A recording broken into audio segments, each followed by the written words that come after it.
There are three, and only three, kinds of men in the world. Cynics, fanatics, and mandate schoolmen. Onto us on the folly of men. What's up, everyone? Michael R. Schulteis here, author of the Rostable Saga, coming at you today with my review of The Darkness That Comes Before by R. Scott Bakker, Book 1 of The Prince of Nothing. This is a reread for me.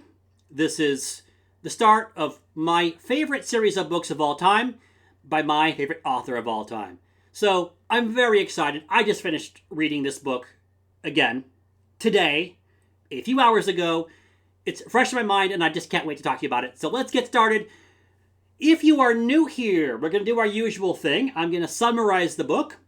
We'll talk characterization, plot, world building. I'll assign an overall rating out of 5. And we'll talk about who is this book for and who is it not for.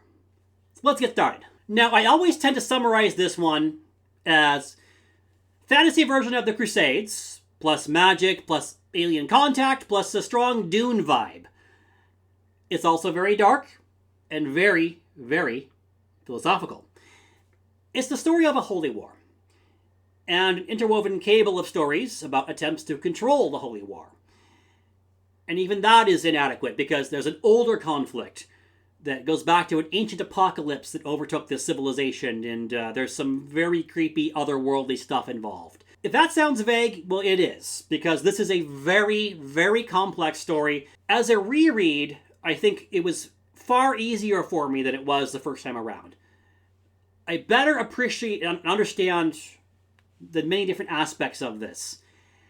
And I think rather than trying to summarize the book further, I'm going to go into this on kind of a character-by-character basis. So we're going to actually bring some of the summarization into the character section. We have an incredible wealth of characters.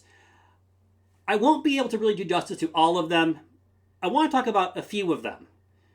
Starting with Anasarimbor Kelhus. He is a Dunyan monk. Now, the Dunyan monks in general, and Kelhus in particular, are some of Bakker's most fascinating creations. And he has some crazy stuff in this book.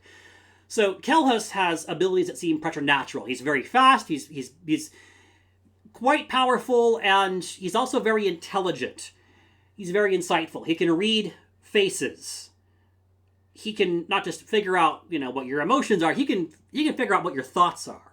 He can use those insights to figure out, okay, if I say this, I can put a little hook in you and get you to trust me and reveal all kinds of things to me. And because your face reveals it, so I can pull more stuff out of you. And basically he can read your face and he can manipulate you with shocking ease in most cases.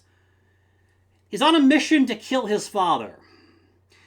His father, Anasarimbor Mowengus, the names here are a real trip, has been reaching out to the Dunyan with sorcerous visions and says, "Send me my son." And they're of the opinion that this is a great travesty, and if you're reaching out to us with sorcery, then we have to, we'll send you your son. All right, we'll send you your son to kill you. Drawing somewhat on my knowledge of the series from having read it before, Kelhus seems to be the result of an ancient eugenics program that's produced that the Dunyan have been practicing on themselves. And so this explains some of what is going on here, but not all of it. Now, the channel iWizard has a great video on this book. He explains that what you have here with the training regimen of the Dunyan monks, that the things that make them so fascinating is a combination of Stoic philosophy, Zen Buddhism, some martial arts, and kind of FBI profiling of faces. Kelhus is a fascinating character. I kept waiting to see what's he going to do next. He's not a good guy. He's comes across as maybe having some psychopathic character traits. Not the anger. He's very rational and very controlled, but the lack of regard for others. It can be kind of creepy. But it's all so consummately fascinating that it just kept me. I'm like, what is this guy going to do next? I have to keep reading. He also ends up teaming up with a barbarian warrior, Nair, and I'll talk more about him in a minute. We also have Drusus Acamian, sorcerer of the School of Mandate, who they have dreams that cause them to relive the events of this ancient apocalypse. The founder of their order, Seswatha, went through some very horrible stuff, and so we get his visions of these terrible, awful things. And this ancient struggled with the consult, who were people who serve, well, we'll learn more about that in subsequent books, but there's some monstrous and otherworldly beings who were involved with the console. Let's put it that way. There's these birds with human heads, and they're really, really creepy. And there's skin spies who can change their monsters, but they can look like people, and they can do a compelling imitation, an impersonation of whoever they've studied up on. They know this person. They can imitate their mannerisms and their speech precisely. So Akami's mission to start out with is to figure out what's going on with this holy war that the Shriya of the Thousand Temples, that's kind of like the Vatican, but it also has kind of some Hindu aspects. You have one god who has like 1,000 faces. And the Shriya is the head religious leader. His name is Maithanet. And he is very compelling. He seems to have incredible insights. He's been rooting out spies and ending a lot of corruption. And he said there's going to be a holy war. Well, the last one of those, I think the last two of those, were against the schools of sorcery. So the School of the Mandate is really worried, okay, is he going to come after us?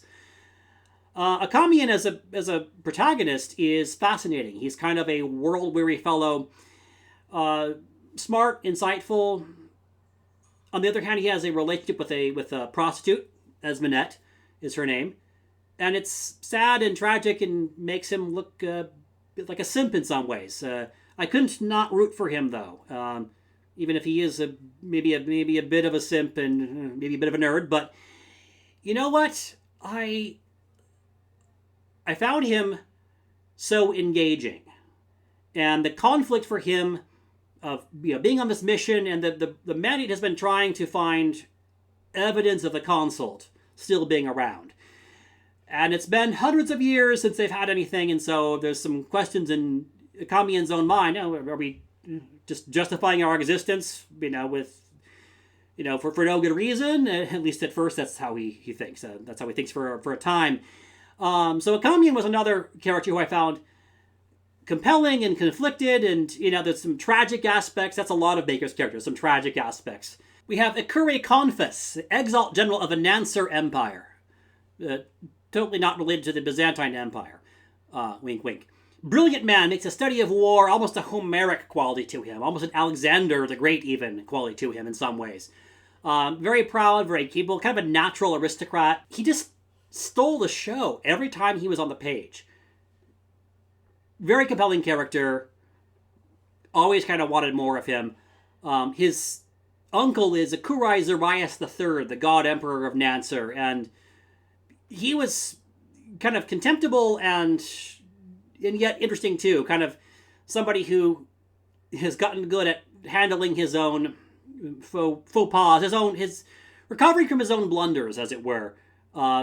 Which is an interesting contrast with Confus, because Confus is just this absolute pillar of military power and confidence, and Ikure Zarias is kind of a fool in some ways, even though he has maybe some cunning too. And just the two of them, the whole thing was just a fascinating dynamic and a lot of fun to read. On a very different note, we have Nair Urz Skiotha, Breaker of Horses and Men, Chieftain of the Utamat, Warrior of the Skilvendi. These are these proud, mounted archer people.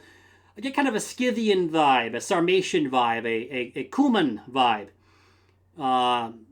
Kipchak Turks, for another synonym. Very interesting character. Probably my favorite character. A lot of complexity here. He's dark and violent and thoughtful. He's conflicted because he had a relationship with Kelpus' father, and it's Emperor Moengus. Moengus was going through from the north and was a slave of Nair's father for a time. There's a whole backstory there.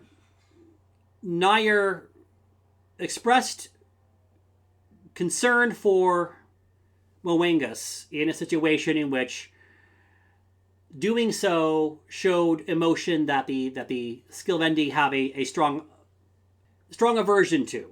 Showing care, showing compassion, you don't do that. These are violent people, and these are strong people, and so there's that whole conflict where, because of that connection, Nair has a lot of resentment toward Moengus, and so when Kelpus shows up, and well, the other thing too is that Nair figures out that Moengus can manipulate people. He can use the Dunyan tricks to somehow know people's minds and tell them what they want to hear and what he needs to tell them to get control of them. And so Nair figures this out and is very resentful of Moengus for it.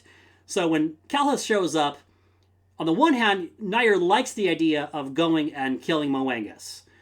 So he's going to go with Kelpus because of that, but he doesn't trust Kelpus at all, because he knows that the second he starts to have some rapport with Kelpus, oh, it's you're getting in my head, you're manipulating me. So that whole thing was fascinating. And Nair is somebody who is shockingly thoughtful. He thinks about his own. He has an intellectual life. His own behavior kind of fascinates him. But I have to say too, and this is where we get some complexities, and Nair is not a nice guy. He commits terrible actions, notably against Serwe, about whom we'll talk a bit more below, a young concubine/slave girl. I didn't enjoy reading about how he treated her, but the fact that Bakker kept me glued to everything that Nair did, to his whole story, that to me is very impressive. And I think when you give me a character who embodies behavior that on the one hand is as horrible as some of the things that Nair does, but then has a fascinating inner life, and you can keep me glued to this story, I find that very incredible. And some of the interchanges between Nair and Kelpus, this wonderful philosophy that comes out of this interaction between them is, I don't know what to liken it to. It feels like classical dialogue in the best possible way, because it's in the context of this incredible story, and they're trying to figure out, there's all this conflict. So with all of this, what about women? Well, Bakker gives us a couple of female characters. Now here's where I'm going to stop and just tell you up front that if you go a-Googling, there is a whole hornet's nest around this. Some people have a lot of problems with how Bakker depicts women. On the one hand, I kind of get it. Up to a point, I see where people are coming from. We have Esmenet, who is a prostitute, and we have Serwe, who is a slave girl/concubine.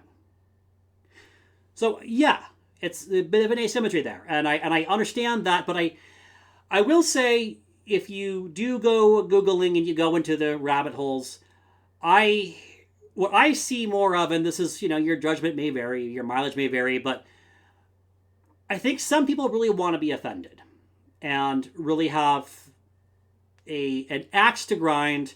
At the end of the day, if there's a difference between, gee, don't like it, not for me, that's fine, and I don't like it, and therefore no one should enjoy it, and therefore Bakker is a bad person, which seems to be more of what I've seen in terms of the whole rabbit hole than not. There's something inherently valuable using fiction to explore themes and content that may make some people uncomfortable, and having the freedom to do that and just try something. Well, all that said, we have Esmenet, who is a prostitute of Sumna. I think this is kind of like Rome. It's where the Shreya of the 1,000 Temples lives. She has a tragic station in life. She's a lady of the evening. But I found it so easy to have sympathy for her. Now, she does what she does out of a sense of just not being able to trust anybody on the one hand, and, it gives her a certain independence. She does what she does out of a sense of, wanting independence and not feeling she can trust anybody, and you kind of see where she's coming from. I'm not excusing her lifestyle choices, but what a human tragedy. What a beautiful, tragic character. She has such a keen mind. She's curious about the world beyond where she lives. I really liked Esmondette, and I hated how the world treated her sometimes. The interplay with her and Akamian was another fun aspect of this book.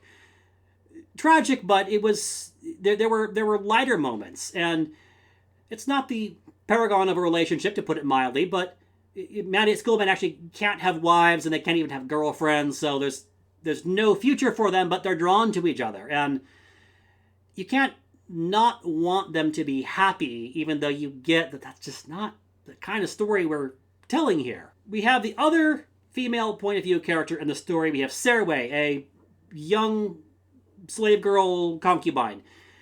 Another tragic story. She's naive in some ways, despite having been a slave for about 5 years.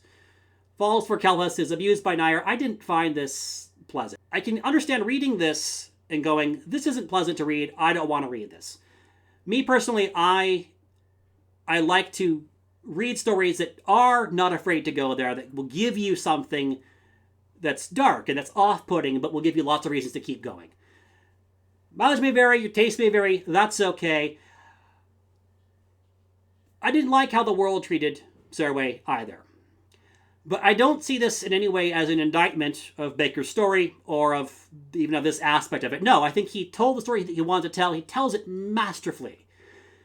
So with all of that said, I think characterization for me is just an across-the-board win with this one. You have flawed, damaged people, tragic people, arrogant, proud people, and people who are abused by other people and by the world in terrible ways. And I ate it all up, and I can't wait for more. So with all of that said, how about plot? Well, we kind of covered a lot of aspects of a story already. I'm just going to make this one short. If you like epic fantasy, this is an epic story. There are battles, there are fights, there are political intrigues and religious and political machinations and twists and turns that will shock you sometimes. This is a very dark story, especially when you get some involvement of the consult. It's a very complicated story. Bakker kind of throws you off the deep end and says, hey, go figure it out. It's maybe not Malazan level of that, but it's feels pretty close. It's a very complicated story is what I'm saying, and you may end up having to read it more than once to really get a handle on it. So how about world building? Well, this is just peerless. God tier. Now, Bakker gives us so many tribes and nations and kingdoms, and there are some fantasy races. There are the non-men. They're kind of like elves, but his take on the elves is just so... I just loved it. And there are other things. I'm trying to keep this vague because you get more involvement of some of the other races of beings in later books. There's the consult synthes, of these like really creepy birds with little human faces, and that was just all kinds of creepy, especially because of certain thematic aspects that I'm just not going to spoil for you. You just go read it and figure it out. I think the inevitable comparisons when you are this god tier in your world building are Tolkien, and I'm going to say, yeah, he's right up there with Tolkien. Feels very Tolkien-esque. In some ways, just the depth and the breadth and the beautiful realization of this world and the linguistics of it. And I think you have to compare it to Tolkien and say this is beautifully original in its own right. I definitely got a bit of a Dune vibe out of some aspects of it. The figure of Kelhus is kind of a Kwisatz Haderach figure, like Paul Muad'Dib in some ways. And it's just wonderful, wonderful, superlative world building. George R. R. Martin, A Song of Ice and Fire, that's kind of the other one to obviously reach for. So yes, you have an unbelievable complexity of different factions and rivalries and intrigues, and a looming threat in the background that's very otherworldly. So I think you'll find if you enjoyed A Song of Ice and Fire, if you like that world building, I think you'll love this world building as well. What to rate it? Well, obviously 5 out of 5. I wish I could rate this 6 out of 5 somehow, but we're not we're not doing that. This is one of the best books I've ever read. I loved it so much, and reading it again after maybe 8 years is just mind-blowing. I had such a good time with this. Couldn't put it down, always wanted to pick it back up. So who is it for? Well, guess what? You need to like your epic fantasy, let's see, very dark, very complex, and endlessly fascinating. This is a thinking person's epic fantasy if you like darkness, the darkness that comes before. It's in the... that by itself, the philosophical aspect of it. He's talking about cognition and the self, and it's so thoughtful and so thought-provoking. And yes, very dark, and yes, very violent. There are books out there that are more violent than this one, but there is a fair bit of violence, and if this is all a feature for you, not a bug, if this is all something that you like the sound of, yeah, this is going to be for you. I'll add, too, if you want more about this, I do have an author comparisons video for R. Scott Bakker. I'll link that one below. I also have a video about why I was looking forward to rereading this one, and I'll link that one below too. So who is it not for? Well, you probably know what I'm going to say. This is a very dark story. Very dark with a lot of violence. If you need, let me be clear, if you need any kind of trigger warnings at all, if you're one of those people who does, I'm just going to say, give this one a pass. If you want a story that redeems your faith in humanity, give this one a pass. If you want a happy, fun story, give this one a pass. If you want a story that's easy to follow, that's not going to be, you like, hey, you know, Patrick Rothfuss, maybe Brandon Sanderson levels of hand-holding, that's not this. Give it a pass. Not to put those authors down on in that regard, just saying the learning curve for them and for many other authors is a lot easier than it is here. And for me, that's part of the fun, is just the complexity of it. I have to do this reread to really wrap my mind around it. But not everyone wants to read a story like that. But if after all of that you are intrigued, you say, tell me more, well, I think this could be just the dark, epic fantasy masterpiece you've been craving. And that's not Dunyan Mind Tricks. I'll link it below. So how about you? Have you read The Darkness That Comes Before by R. Scott Bakker, Book 1 of Prince of Nothing? Do you want to read it? Please let me know in the comments. Chat me up. I would love to talk to you there. If you enjoyed this video, please like and subscribe. It does help us to grow the channel, and I personally really, really appreciate it. But hey, thank you so much for watching, and I'll hope to catch you on the next video.